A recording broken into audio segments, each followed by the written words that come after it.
Alright, so in this section we're going to talk about the C++ code for this navigation, and the code is pretty much the same as the Python code. It's doing the same thing, the same algorithm, and as you can see the API isn't that much difference. There is just the difference of syntax. There is this strict typing here and pointers and stuff. So it's not going to be hard to understand. It's you give it a little bit of time and you can easily see it doesn't. It's not hard to comprehend. So like the API, like the Python API, we again have this function play which you're going to fill out, and as you can see we have all these data inputs. Right. So now because it's C++ and the data checking and the data types are more strict, we have all of them separated out. So we have these color sensors in separate arrays, right? So the color sensor 1, 2, and 3, and each one of them hold the RGB value separately. So if you remember, in the Python code we have one color array, and it was actually for all the 3 sensors. First element holds the data for the center, and then it's an object with 3 values, R, G, and B, with different channels. But we have right here we have 3 different arrays, and the integer arrays are actually the RGB. So each one of these arrays has 3 elements holding the R, G, and B. And yeah, that's it. Now next we have the proximity detected and proximity distances. And again, if you remember, we had in the Python API we had this distances array which had detected attribute and distance attribute. Now these two are separated here in 2 different arrays. One of them is distances, it's a float array. The other one is an integer array, and this just holds the value for whether the proximity sensor has detected something or not. This one holds the real distance from the obstacle. We have the pose array, we have the image array for red channel, green channel, blue channel. These will be covered in the vision section, alright? Don't worry about them right now. We also have the same thing for the thermal. Okay, but the thermal has only 1 channel, so yeah, let's talk about these in the vision. Now we have several pointers here. These are actually your output data, alright? We have the LED color ID, we have the wheel angular, we have the wheel linear. These are actually the linear and angular speed you're going to set. We have the action. Again, we're not going to talk about them today. And so as you can see, for example, the pose 0 holds the X value, the Y value, and the Z value. Pose 2 holds the Z value, X, Y, and Z. And yeah, so here we're gonna again sum the color sensors, alright? Color sum for red, for the red channel, for the first channel, for the first color sensor, the second one, the third one. For all of them we're gonna sum up the red channel.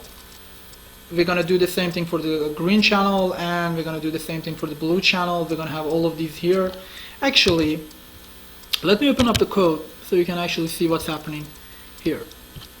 And yeah, you see this section right here, alright? We're gonna hold the blue, green, and R. We're gonna hold these sum values here. That's exactly what we are doing here. Okay?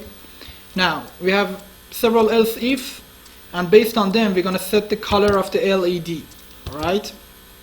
So if we set it to 1, it's gonna be red, and 2 and 3 will map to green and blue respectively.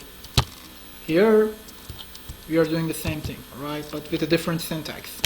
But the general idea, and to a large degree the API, is the same. Now we are in the Python code, we check for the obstacles on the front, left, and right. Here we do the same thing. here we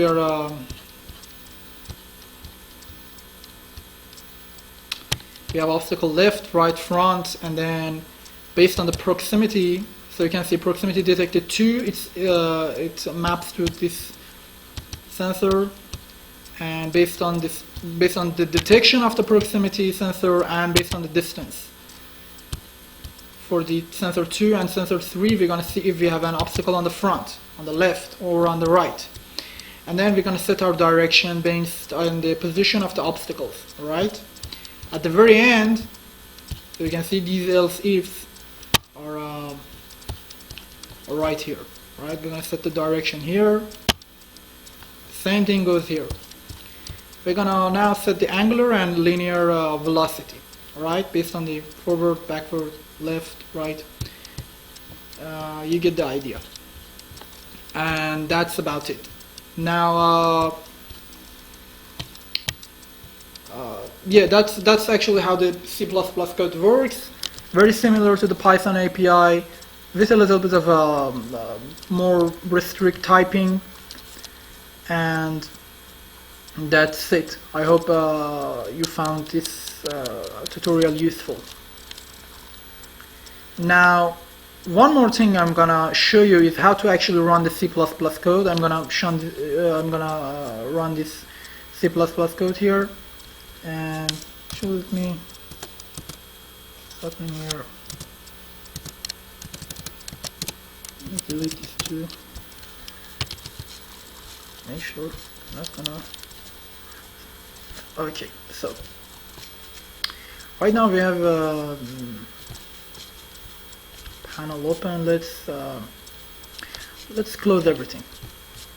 Right, close and close.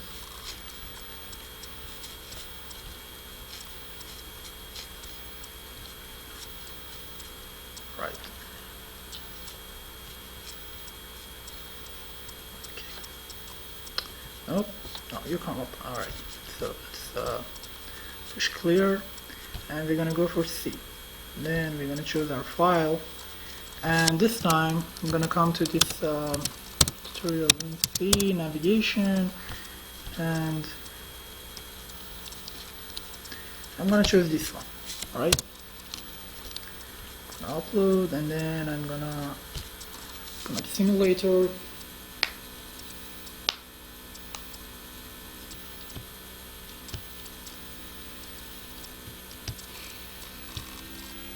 The only thing that I think I could show you that could be a little bit useful is how to run C++ code. Unfortunately, in case you have successfully installed the system, I'm sure it's not going to be a problem, especially if you're on a macOS or on Ubuntu. It's going to be no problem.